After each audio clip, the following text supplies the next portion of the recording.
everyone. Thank you for tuning into Modern Mixtape TV. My name is Natalie Brodnick, and today I'm here with alternative rock band The Third Party Incidents, who will be releasing their debut single, Chairs, on July 22nd. So how are you guys doing today? Not too bad, thanks. All right, not too bad. It is third party incidents, not the third party incidents. Oh, did I say The Third Party Incidents? Yeah. That's so embarrassing. No, that's fine. That's fine. We can just change the name of it anyway. We've done it. Yeah. The incident. The incidents. That's like a pretty good. Well, tell me what's going through your guys' head right now. What's kind of going on as you approach the release day of your debut single? Yeah, not too much to be honest. we don't really think about much most of the time. So yeah. I'm mainly thinking about that sheep behind me that's looking like it's gonna jump at Steph at any moment now. I just realized that as I started talking a second ago, and that kind of spooked me. I'm not gonna lie.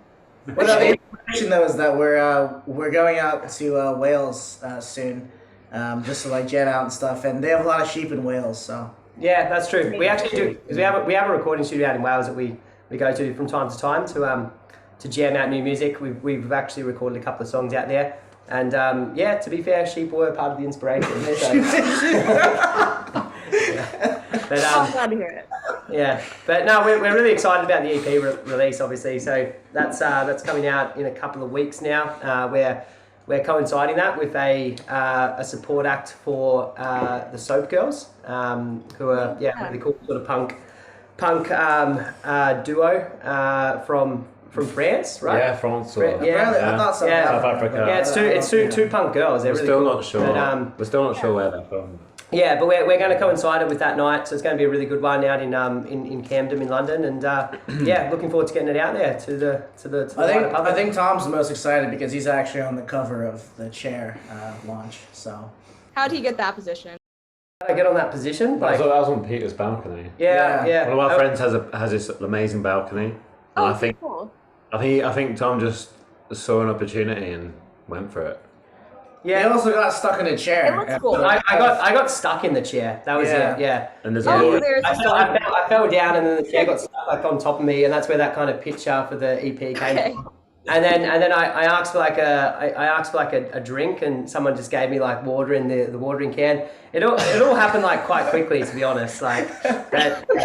Yeah. It's very artistic. I feel like it looks like it was a lot of thought was put into it. Yeah. It does, but I can guarantee you that there was almost zero thought.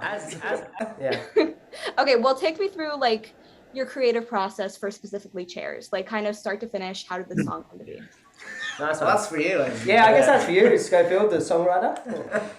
Now, can we say this as a punk band? Yeah, go on. What are you saying? I don't know.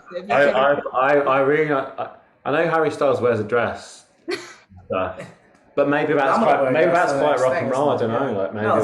That's what they do. I think Tom's trying to say that he got inspiration from Harry Styles. There's a cool song by Harry Styles called Kiwi, and it's really fucking good.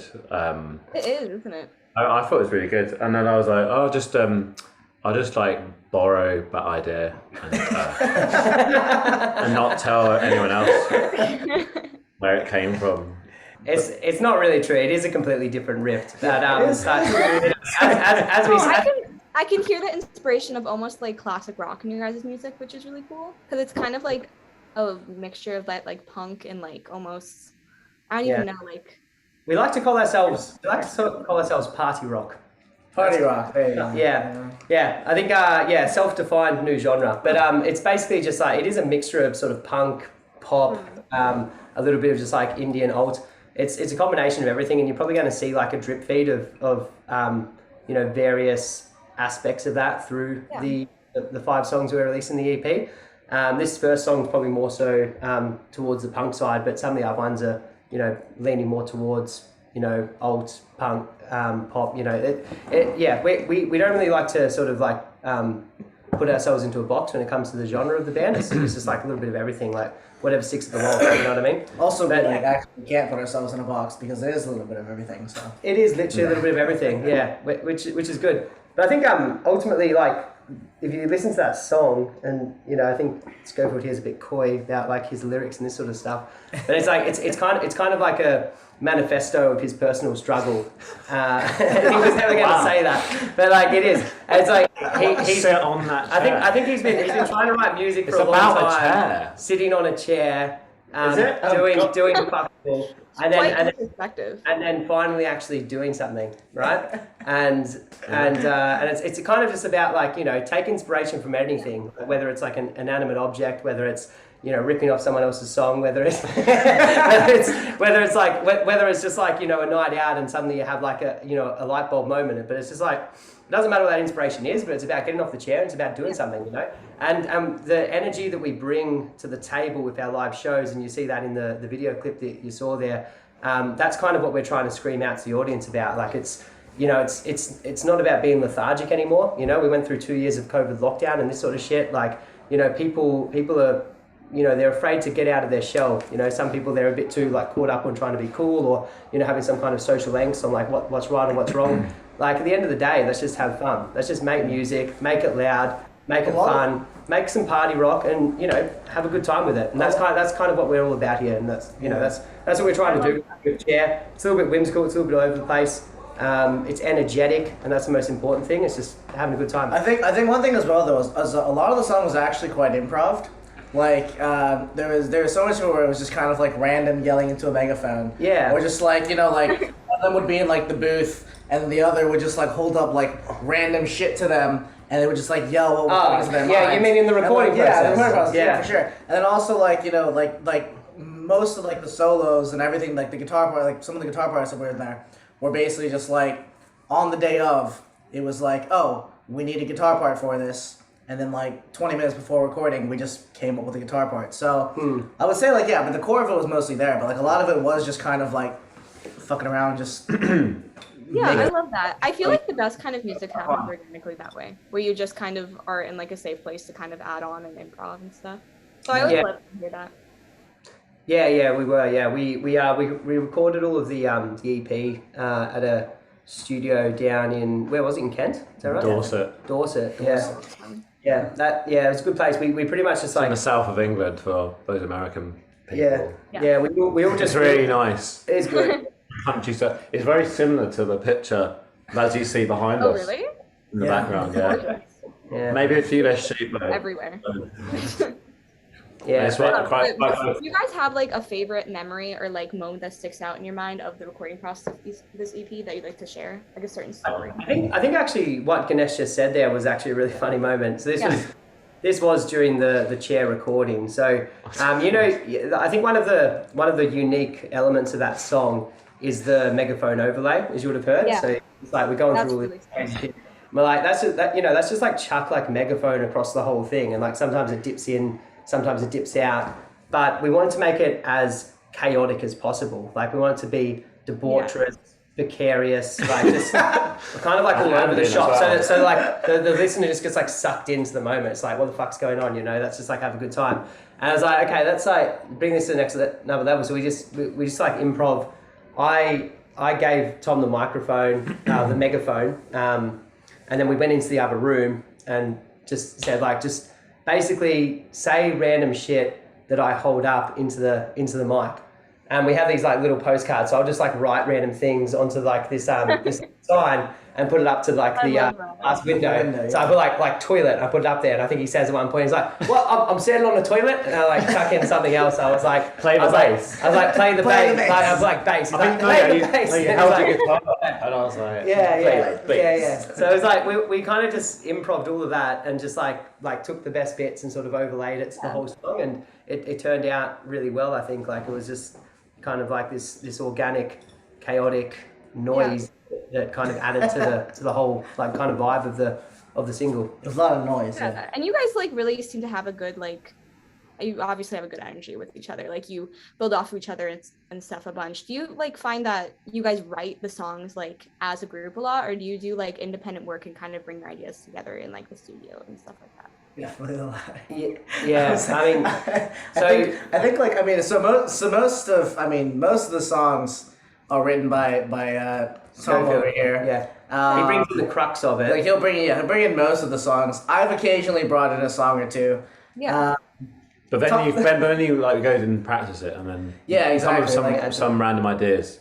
I mean, like, if you look at the original song that I've shown them, it's like, we look back, it's a bit like, what the hell is that I'm listening to? It's really ironed out, and like you get some new ideas, and because if you're in your own head and you're making your own song, it's like it's just one person's idea might be a bit mental. So it takes like it's nice to have like 3 people like just say, oh no, let's do this to this bit of the song, and yeah, it's definitely really fun. I'm looking forward to going away soon to Wales because we're going to be doing like a lot of that thing where okay, here's a new idea. Let's fuck around. Let's have a few beers. Let's play around with it and see what comes out. And that's usually how it works. It also helps where it's like if we have like a song idea and we come forward with it, like it sounds kind of cool, but like it's maybe not quite there. And then we have Stefan play like actual real drums on it, and you're like, oh wow, now it's actually really cool. Yeah. Because you can only do so much with like a drum machine. And Stefan actually plays real drums. You're like, oh wow, this is a really good song. Yeah, it's not very rock and roll to go boom boom boom boom boom boom dun. It's like I feel like it's cool that people can like make an album, like if you look at like Billie Eilish or something, make an album in your bedroom. Like it's cool that stuff's happening, but like personally there's nothing that beats like live instruments in a studio. So I'd love to hear that you guys are like in the studio, like kind of playing with live instruments. I feel like that's just so electric, you know? Yeah, no, definitely. Yeah, so like long story short, Scoffield comes up with the song. It's about 50% of what it ends up being. So he brings in the idea, we jam it out. Stefan, as actually the best musician in the band, adds drums to it, and yeah, makes we get to the line. So yeah. Yeah, and then would you say for this EP, does it tell like a certain story, or do you feel like it's a collection of a lot of different moments and experiences in you guys' lives? Yeah, I'd say it's definitely like a collection of different things. So you've got obviously like all of the songs were written by Scoffield. Besides a couple of yours. Is there actually a story to it? It's just like all the random experiences in your life. There's nothing that really gives the song together. Yeah. Apart from I think there's an entire song in the EP about Tom wearing a vest, which, as I've learned in the UK, is just an undershirt. Okay. Yeah. I'm in an undershirt. Doesn't sound. No, it doesn't sound as cool. Yeah, of course. I heard off the end of an Arctic Monkeys song, and I was like, I like that. I like to wear vests. And I like that song, so let's do a song. No, I love like a little collection and like kind of mixture of a bunch of different like moods and stuff in the album. So would you say there's like different moods and different vibes within each of the songs, or does it all kind of follow the same genre? Definitely different. Yeah. We definitely go sort of dip in and out of like as I said at the start, like different sort of like genres of. Like subgenres, I think. Subgenres of the same overarching kind of like rock theme, but then you got like pop rock, and then you've got like I think like punk rock, and then you got indie rock. But ultimately, every one of the songs are about.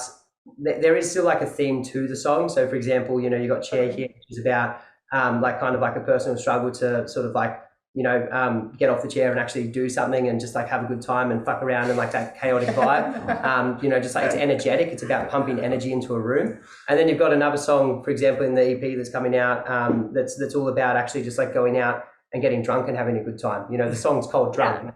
And it's more of a story. It's more of a story with that one. It's like a story of like a night out and this sort of thing. And then you've got another thing about like wearing a vest, but that is also just like, that's very sort of punk, and that's, that's coming out hard hitting, quick, snappy shots. And another one, Minstrel, which is literally it's about like it's very sort of whimsical. Getting a job.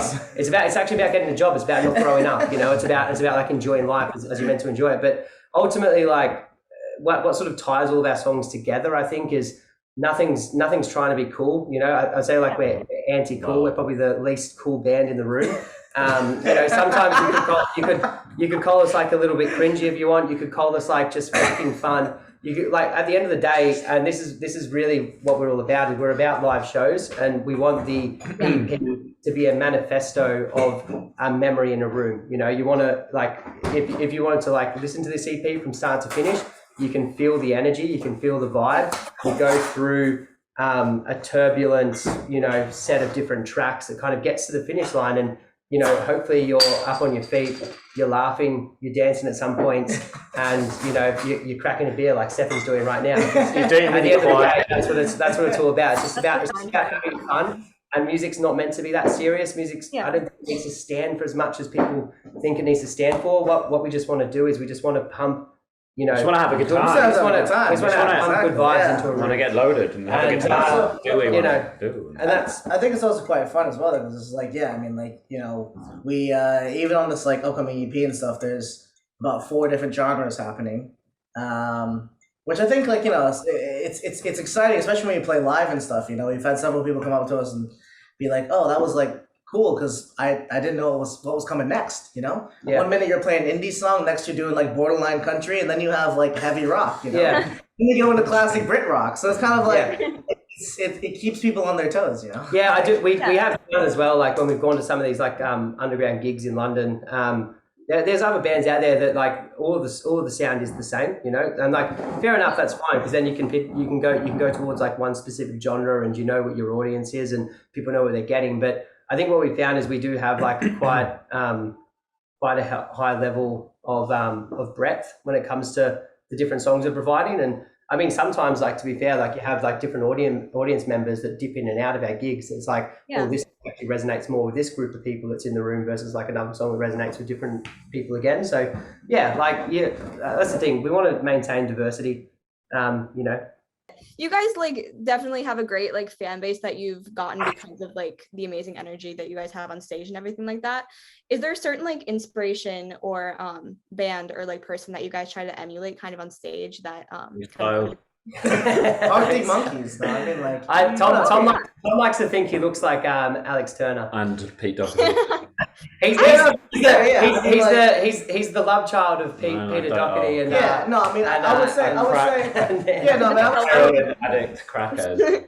I would say that if we were to compare those classic sort of like British bands like Arctic Monkeys, Oasis, Arctic Monkeys, Libertines. It's not so much like the live show for like Arctic Monkeys. Live show is going to be more like us. No, Chili Peppers. I think.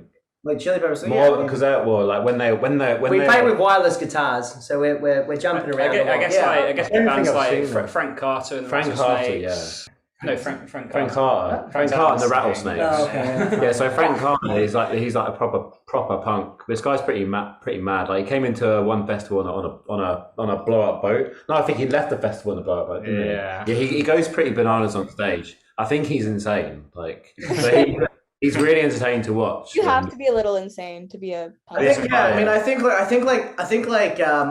we definitely do go for like trying to be like entertaining and live and everything. I think people really enjoy it because, like, for example, like a lot of shows that we might play and stuff. We bring along like lights, like a smoke. We got 2 smoke machines. Also, we have like a blinder. Actually, a really big setup going on. Don't forget the colourful balls. Well, of course, yeah. Sometimes we have like we throw colourful balls. Like ball pits, like Chuck E. Cheese and shit, right? Yeah. Like we have like a whole thing of balls. We'll just like throw them out to the crowd. Oh, that's amazing. It's get them involved. Obviously, we want to play really well and like have a good time and everything, but also it's about putting on a show. And I think I think we have a lot of fun doing that as well. It's all about fun. And even if like we mess up here and there, no one's gonna care if we're jumping around and like getting the crowd engaged and like stage diving and stuff. I don't even know how to play the bass, so yeah, he barely knows how to play the bass, but he hypes up the crowd anyway. That's so right. I only know TPI songs. So. And you guys seem like performing on stage is like really special to you. Would you say that's the most rewarding part of like your job in comparison to like maybe the production stages or the writing? Or yeah. I mean, to be fair, the production stages are really, really great as well. Like I love going to the studio with these guys and fucking around. But I think playing live is playing live is definitely another. Playing live is probably like the most fun part, and then like the recordings maybe like slightly more rewarding because then you got like a product which you kind of keep as well. And also when you play live, Stefan gets to show off about how much better of a musician he is than the rest of us. What, you mean how much louder he is? Bleed onto the drums. Yeah. The guy there's just sawdust and blood around the drum kit. You can always tell how good a drummer is by how hard he hits the how hard.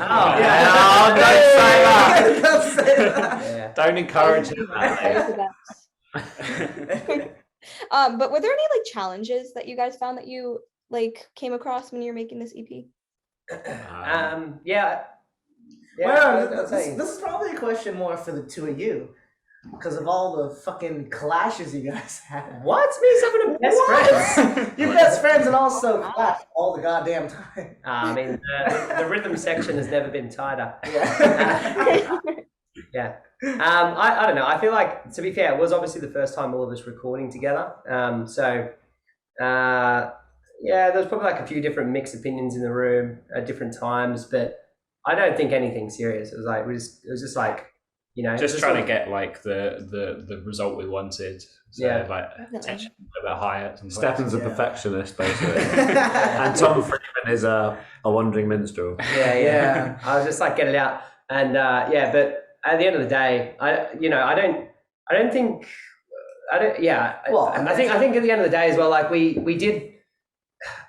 I feel like sometimes we got bogged around the details. Like you went through this whole process. Originally, we wanted to do all of the EP as a live recording. So okay, yeah. that was the original idea. So we thought that's kind of like how it sounds the most organic, and that's how you can get the actual energy out of it. Yeah, but then obviously doing like a full live recording for an EP is difficult. You know what I mean? And you need to be fucking tight. And it worked for some songs, but not for others. Really, like one of the songs is live. For the most part, yeah. Yeah, but also, I mean, you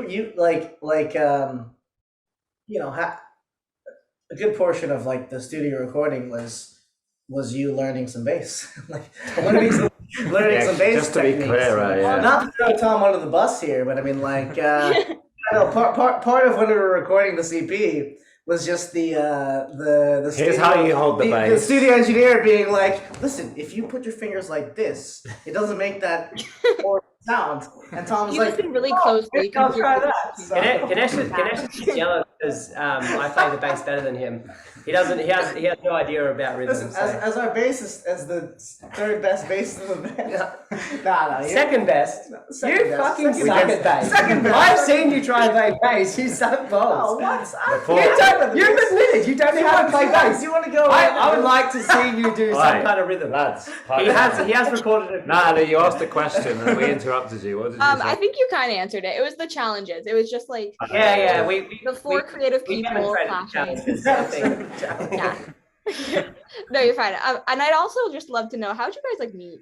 You guys have such an amazing energy. Like, how did you guys come to be? Right. I think that's what started. Let's start with these two. Start how you Yeah. guys met. I typed in start a band on Google, and then I went and I met Stefan. How long ago was that though? That was a long Facebook time. Marketplace? Just like 7 No, years. I think it's called like joinaband.com. Oh, really? Oh, Yeah. you were being serious. That's awesome. No, that's just literally what happened. I went to that, and then I sent the guy said to me, learn these two Sex Pistols songs, and then come for a rehearsal. By the guy, you mean him? No, the other bassist. Oh, right. Oh, the cunt bassist, yeah. Right. Ken. Ken the cunt. Yeah. But this is Ken, the bassist. And then we had a rehearsal there, and we had a band for a bit. And then the band broke up because there was a. Well, you guys did well though. These two. Not them though. Then me and Stefan made our own band, and then then I met you in a pub. Yeah, I was on a date. I was on a date, and he was on a date. This is a great story. And I just like moved to London, and so these two were in a band together then. So it was just like they were a two-piece band. They just come back from like a tour of Europe. Where they literally you guys done up a DIY tour. You guys done up a old postal van, a raw mail van, and they chucked all of the shit in the back, and they were just like doing DIY gigs at the front of like chapels and like DIY. DIY. I like DIY. Anyway, they were doing this sort of thing, so they were really sort of grunge like punk back there, just fucking around. Anyway, I met these guys when they were doing that thing, and we just met. I was on a date in that pub, and you were on a date in that pub, and then this loud Australian guy comes over to me and says, "Hey, do you mind if we join you guys?" Yeah. And I was like, On a date, not really, but he was so friendly. I'm like, well, I don't want to, don't want to disappoint him. And we had a couple of beers, and we got I got his number. Well. Yeah, he got my number, and I played hard to get. He followed up with me multiple times. He kept on inviting. He was like, the next day, he's like, "Do you want to come to this Vietnamese dinner with me and my friends?" I'm like, "Oh, this weird guy I met last night at the pub. Not really." And then I went back to Australia for a bit, came back, I was like, I didn't really have that many friends in London, so I was like, all right, I'll give this a So I went to the pub, met up with him, went out with his friends, met Stefan, we're all we all end up just becoming really good friends in London. So there's we're just fucking around together for a couple of years. And then we met Ganesh through one of our friends, who was you were at Oxford. Yeah, I was. I'll tell my part of the story. I'm capable of doing that part. Basically, so one of their. What he's trying to say. One of their friends was doing a master's in the same program that I kind of whimsically applied for coming to the UK, and I became really good friends with him. And then I needed to stay in the UK, and I was like, "Hey, dude, can you get me a job?" He did. That was great. And he also introduced me to this wonderful group of people that we're all friends with, and that's how I met everyone else. And this was probably 2.5, 3 years ago. Also, and then meeting Scholfield was 4 or 5 years ago. Yeah, so that was before that as well. Yeah, that's just how we met. So this was all coming into COVID. It was halfway through COVID, I think, wasn't it? No, it was before COVID, but it was whatever. Going into COVID, April or May of 2020, right? Into COVID and stuff. No, but seriously, it's I remember the two of you guys. So it was the 22nd of April, 2021. Anyway, that's when the band started. Stefan and Tom wanted to start up the band again. It was about 12:06. 12:06 p.m. Basically, they split up as a two-piece for the last year or so, too. Me and in the meantime, me and Tom Scholfield here had a couple of wine and grime nights, and we'd released a couple of untitled grime tracks, but that's for another story.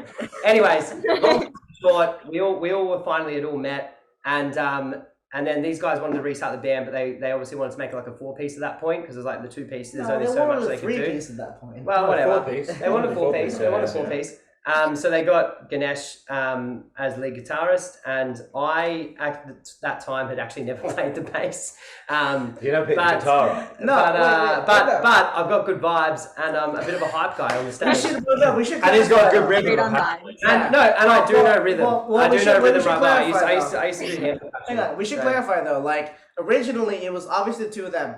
Yeah. I was actually going to be the bassist as the third band member. You don't know how to play bass. Hang on, hold up. And it was going to be a 3-piece, right? And so I tried out for bass with Tom Scholfield over here, and he was like, "Yeah, sick. That sounds great. We'll do this." But then, at a house party or something. I stole his job. Literally, I played guitar, right? But it was they needed a bassist more than anything, so fine. And then, at a house party or something, Tom just goes, he's like, "Oh, mate, yeah, I can play bass for you guys. That'd be great." And obviously Schofield's "Oh yeah, sick. Then Ganesh can play guitar." Next day, Tom just goes, "Oh, guys, actually, I don't know how to play the bass. I'm not actually a bass player." And then Tom just goes, "Oh yeah, no, we'll just teach you. It's fine." Yeah, he picked it up quick. And then he picked it up very quick because he grew up playing hand percussion. So yeah, that. I used to play congas when I was exactly. There you go. And I got to play the guitar. He got to learn the bass, and then the rest is history. The rest is history. And then you guys kind of said that you started really developing almost right before kind of quarantine and everything happened in the past 2 years ago or whatever. So would you say that all that stuff that happened with the pandemic and everything kind of affected you guys creatively, and do you have a new outlook on how you approach your creative process and everything now? Well, I think I wouldn't say so. I'd say what it was it was just kind of a pain in the ass, to be honest. It was we were just we would basically, when we first became a band, all of the initial time that we spent as a band, as a first initial 4-piece, was in Stefan's tiny little flat in Shoreditch. Mm-hmm. And we were all plugged in by cables, so it was it wasn't a live band. The first time we played as a live band actually was in my backyard, and this was still during COVID. So Yeah. I only got a £20,000 fine for that. But yeah, basically we created like a stage in my backyard. Like we built a stage. We got all of our friends over because we just basically we made up like he made up all these songs. We learned all these songs. We literally in the space of like less than 6 months. 2 months. 2 months. 2 months. We learned like 8 songs as a band, and we had a whole set ready to go. And that was just in his like little studio apartment, just like plugged in by cable. Like we needed to do a fucking gig, but there was no places open. You know what I mean? Like it was all closed, and it was like there was no light at the end of the tunnel. So I decided, fuck it, like let's just like do a gig in my backyard. So this big backyard, we made like a big stage, and just like just did it, and had like 60, 70 of our friends rock up, as well as I think there was like 6 cops that showed up together. The massive meat wagon. Basically, the police. We walked outside after the gig. Are there more than 30 here? No. Yeah, but they came in. Because you guys were in trouble. Yeah, well, basically, like it was during COVID still, so we weren't meant to be like doing a gig in my backyard. No, but outside was still fine. But it was fine. Like that, we just had a chat. It was fine because Boris was having his little shindig. Yeah, exactly. Yeah. So the UK didn't really have a leg to stand on. But at the end of the day, it was all right. I mean, I don't know like what it was like where you were in Chicago, but in the UK in the summer of 2020, they kind of like forgot about COVID for a little bit, and then it came back in. So we kind of like snuck a little gig in during that time. So it was a little bit lax. But yeah. And I've noticed that you guys are pretty like DIY. I said it too. DIY. Well, no, you're not wrong. We are also DIY. I do have that effect on people. So. No, you guys are pretty like DIY with like a lot of your stuff in the industry. I know you guys kind of do a lot of your publicity and all of your promoting yourselves along with like making the music and performing and everything like that. But what do you guys really think that like the biggest kind of innovations in the music industry are right now from like a business standpoint? Do you TikTok.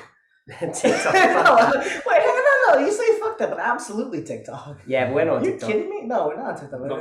Not yet, but dude. No. Wait, no, the biggest, I would absolutely say the biggest influential like industry thing right now in the music industry is TikTok. Yeah. Like, no, literally. 1000%.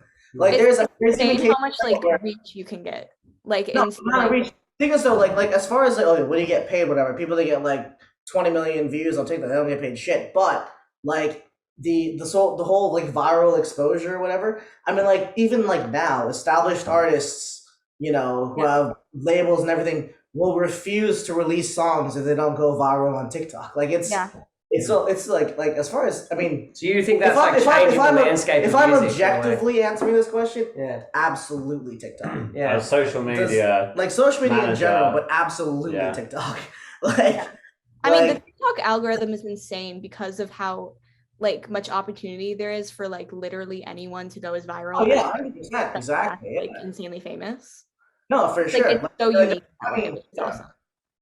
No, 100%. Like there's plenty of like, you know, acts out there that, you know, they might have like a one-hit wonder. That's basically it. But where'd it come from? TikTok, right? I mean, like maybe there was some like random trend for like a week that made some obscure song huge. You know, like it's which is why we should get on TikTok, guys. Like, you're our social media manager. I think that was just my pitch for us to finally get on TikTok. He's the youngest in the band, so we've like made him the social media manager. So it's been a mistake, but it's all right. yeah. And then I'd love for you guys to just kind of go around, like, if you could have written one album or one song, even whichever one you want, what would it be? Like, if you could have taken credit for anything.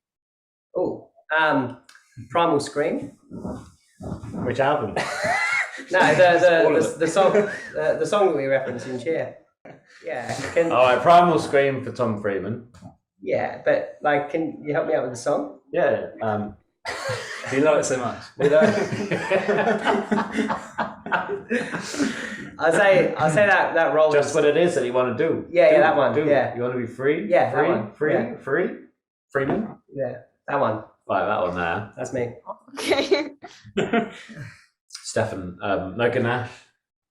What if I could take credit for one album ever? Loaded. If I could take credit for one album ever, I mean, it's probably heavily influenced by what I'm listening to right now. Not even that. Is This It by The Strokes? Oh, yeah. Oh, yeah. Oh, that's a good one. I feel like that's a solid one. Yeah, if I could like look at something and be like, yeah, I wrote that, it would be that album. You know? That's awesome.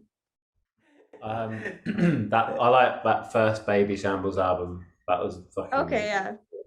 So it's so much like it's just like fucking this guy is just like, on a lot of heroin. Losing. Yeah. It's just losing. Listen, you can get there as It well. really is the last rock and roll. I remember like thinking, Jesus Christ, this guy, he's from another planet. Like he's dressed in a full suit with a trilby and he's going out of Kate Moss and he's like, what is going on there? He's definitely doing heroin. Oh, no doubt.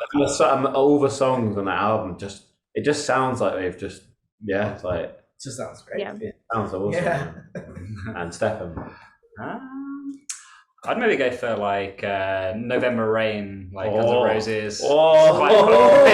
Bit of like an epic ballad. I think it'd be cool to like for like us to do like a long song like that. Or something. Maybe that's something. Is that what dreaming was? I think we tried to do that. Yeah. It'll come. And then look, it turns Flogging out a it's dead actually horse comes to really mind. fucking hard to write a 7-minute song that still sounds. I can't even imagine. Yeah, no, it's hard, especially when It's either hard to cut it down or make it longer. Like it just kind of has to be the natural length. trying to make it longer, just is like this is just adding this on unnecessarily.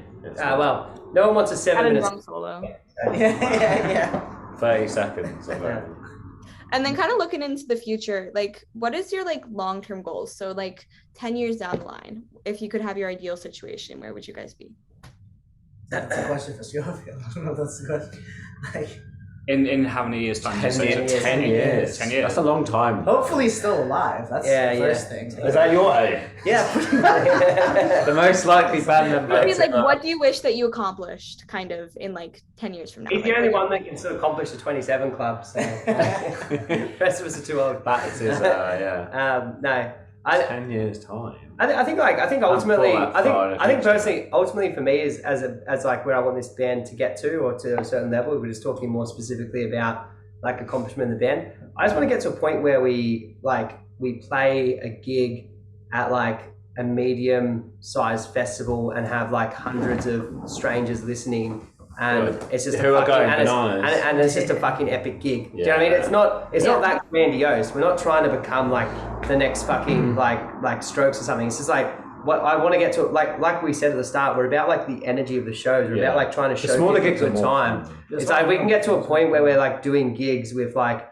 hundreds of people listening, and literally just like there's a mosh pit in the middle and people are fucking vibing, and it's like that's what we want to get to. You know, like. Yeah, that's me personally. Anyway, that will come under 10 years. I think that's absolutely. Hopefully, that'll be next year. Yeah. I feel like you guys are such like a festival band. I can totally see you guys playing like. Oh, if you were in the US, I can see you like Lollapalooza or something like that. You would. Lollapalooza.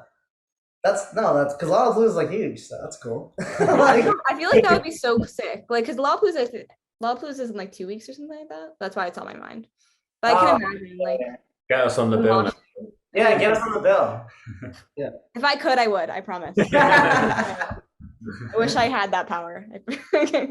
And then for like short-term goals, what are you excited about like in the really near future? I know you have your EP that you're kind of starting to promote and drop singles for. But talk about like shows you have coming up, anything that you're excited about in the near future. Yeah, so I think obviously we're trying to we got quite a few shows like on circuit coming into the later half this year. I'm looking forward to the wedding. We're planning. That's right, actually, yeah. So we're Ganesh's playing. Friend is we're playing having a wedding. Yeah, so obviously, we're playing a show just after our first single release on the 23rd of July, and then a week later, one of my good friends, his brother is getting married, and his brother has asked us to play like an after party. That's amazing. It's like this like fancy like wedding out in Mayfair here in London. So low-key wedding shows, they go. It's not a wedding show in the sense like we have to go up there and sing like fucking Ed Sheeran and Train and shit. We just play we just play our own gig, like our own set. And like by this point, it's like after the ceremony, after the reception, so everyone's just like drunk and wants to hear music. And so, so then we just play it. That's the idea. So that's exciting, actually. I think so. I also think more in the midterm where like we got like gigs lined up for every song release or should do for the next sort of 8 months. But we're finishing up the EP in February with our own DIY.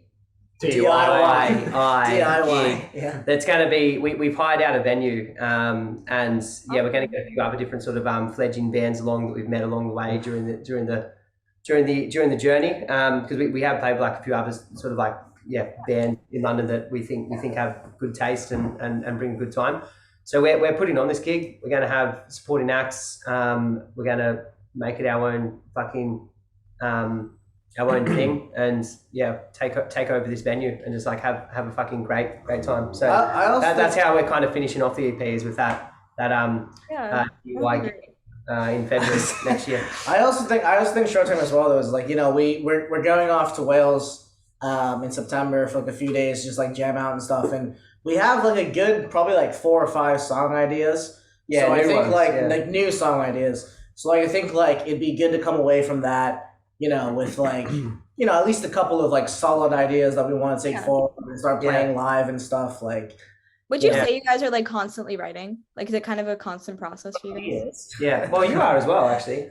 I am as long as I'm emotionally destroyed, then I'll start writing a song. But I think he just writes a song. That's like 80% of the time. Yeah, it's probably true. Yeah, but I think we always have like different things coming in through the backlog. Like, you know, this is an EP of 5 songs, but in reality, we've got, you know, 13 or more like ready to go now, and like by the end of the year hopefully 20 plus. So I think at the end of the day, like following on from this EP, we'll be planning to put together an album, but obviously that's another kind of year away from here. So totally. Well, can you guys describe this EP in 3 words for anyone who doesn't Tom Freeman. This is a question for him. Because you've been practicing this right, Natalie. Like it sounds like he's preparing for most of the questions because he's done most of the talking. But this one's actually for him. Speak for yourself.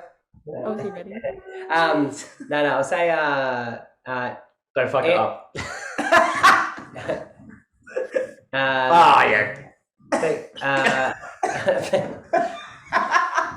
Precarious, debaucherous, party rock. I'm not Wait, can you note down party rock is 1 word? Yeah, it can just be a run-on. Oh yes, call it. It's party rock.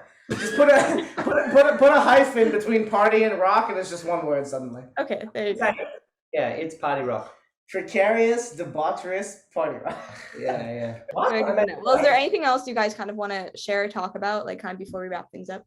Yeah, so we've got the music video and the song being released at the same time, and then in September is going to be our next song release, which is the best one we're talking about, which also the video. That's a cool one, That is a cool one. That was a very DIY show. Because when me and Stefan used to be in the band on Ivy, used to go when we were in Europe. We just did lots of just turning up in the middle of middle of a like capital city or a big city. Find a big square. Find a square and then unload all the equipment and then just do a gig there, and then the police will come in about 20 minutes. So we had a whole setup ready to shut down when the police arrived.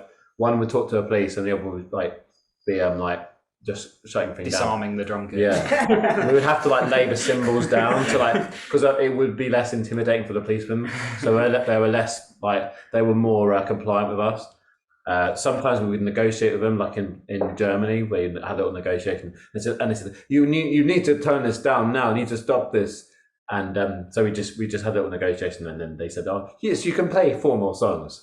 So we basically had the idea of like. Sometimes it didn't go well though. Sometimes they did what I think. Where is it? Where they confiscated our equipment? Prague was the worst. Yeah, that was a bad one. It was a big array of responses going from like North Europe all the way down into Eastern Europe to almost towards Turkey. I think we're Bulgaria. But like it was that idea about if we could film that and make a video of it, that'd be pretty cool. So we just I was moving out my flat in Brick Lane in London, in East London. And I thought, we could film from the balcony area and then just do a gig on the street. We put Ganesh on the balcony. Balcony, it's a window. It's a window. He says balcony, but It's literally a window. It's a ledge. Okay. It's a ledge. It's a ledge just outside of a window. But the inspiration was basically filming a music video, which is what is going to half in the street, half in the flat. Had Stefan on the drums, just basically on the road, and then me and Tom Freeman were just running around with wireless guitars, causing a bit of a tomfoolery. And actually film it, yeah. Well, no, but also it was also one of traffic cars going past. There was cars going past, but then one of our friends, who is a feather in the wind, he goes where the wind he goes where life takes him. He blocked off the road. Like, he took a barrier that he found and he blocked off the road, which is like probably super illegal, but he blocked off the road, and then for the rest of our show, nobody drove by, and it was just like probably like 100+ people just like on the street on a Saturday night, hearing us play like just like guerrilla gig, just like on the street. You know, they're running around. Stefan's like banging away on the drums. I'm up on the windowsill. Like, and it was just like really, really sick. And we got like one of our friends to film it all. We got two of our friends to film it. Yeah. And then this third girl I happened to be passing by at the same time, the Spanish girl, and who was visiting London as well. Yeah. She wasn't even from here. She just started filming, and she took those pictures as well. So we took like all the 3 different video people. And put it together. Very PC. Yeah. And then put it together and made a sick video. The video is cool. Yeah. So that's our next single. Yeah, that's our next. I cannot wait personally. Which is gonna be what, like fucking 6 weeks from now? Yeah. 7 weeks. 7 weeks. September. Yeah. Well, at least people can expect a lot of new content then. Hell yeah. Well, I'm so excited. I cannot wait to hear this EP and have everyone hear the single. Oh, cheers. Cheers, yeah. Thanks. Can you guys drop your socials too, so anyone who's watching this can find you guys? Go on social media. Wait, what's Instagram is Third Party Incidents. Facebook is also Third Party Incidents. I think it's more like they need to know how to spell incidents. I mean, what else is this is why. Well, it'll be in the description as well. But And TikTok is TBC. TBC. Can they see that? There we go.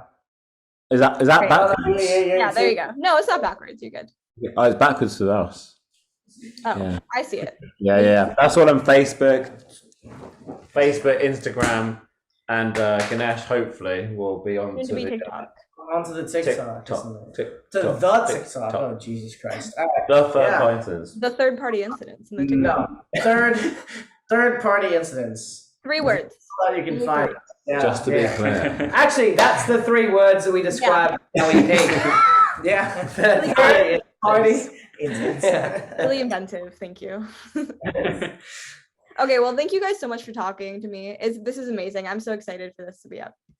Nice one. Thank you. Thank you. worries. Thanks, Natalie. Yeah. Awesome. Thank you. Appreciate it. All right. Yeah. Catch Have you a nice later. afternoon. Thank you.